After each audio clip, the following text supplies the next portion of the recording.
ಅಮರನಾಥ ಯಾತ್ರೆಗೆ ತೆರಳುತ್ತಿದ್ದ 5 ಬಸ್ಗಳು ಜಮ್ಮು ಕಾಶ್ಮೀರದ ರಂಬಾನ್ ಜಿಲ್ಲೆಯ ಚಂದರ್ಕೋಟೆಯಲ್ಲಿ ಸರಣಿ ಅಪಘಾತಕ್ಕೀಡಾಗಿದ್ದು 36 ಯಾತ್ರಾರ್ಥಿಗಳು ಗಾಯಗೊಂಡಿದ್ದಾರೆ.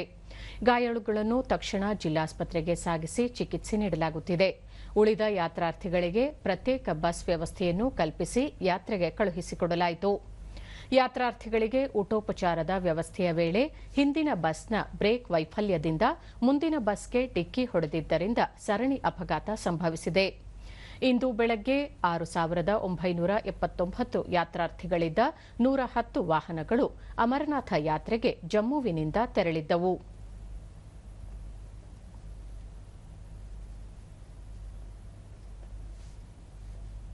ಮತ್ತೊಂದೆಡೆ ಉತ್ತರ ಪ್ರದೇಶದ ಸಂಬಾಲ್ ಜಿಲ್ಲಾ ವ್ಯಾಪ್ತಿಯಲ್ಲಿ ಸಂಭವಿಸಿದ ಭೀಕರ ಕಾರು ಅಪಘಾತದಲ್ಲಿ ತನ್ನ ಮದುವೆ ಮೆರವಣಿಗೆಗೆ ತೆರಳುತ್ತಿದ್ದ ವರ ಸೇರಿದಂತೆ 5 ಸ್ಥಳದಲ್ಲೇ ಸಾವನ್ನಪ್ಪಿದ್ದಾರೆ. ಮುಂಜಾನೆ ಕಾರು ಚಾಲಕನ ನಿರ್ಲಕ್ಷ್ಯದಿಂದ ಕಾಲೇಜು ಗೋಡೆಗೆ ಡಿಕ್ಕಿ ಹೊಡೆದ ಪರಿಣಾಮ ದುರಂತ ಸಂಭವಿಸಿದೆ.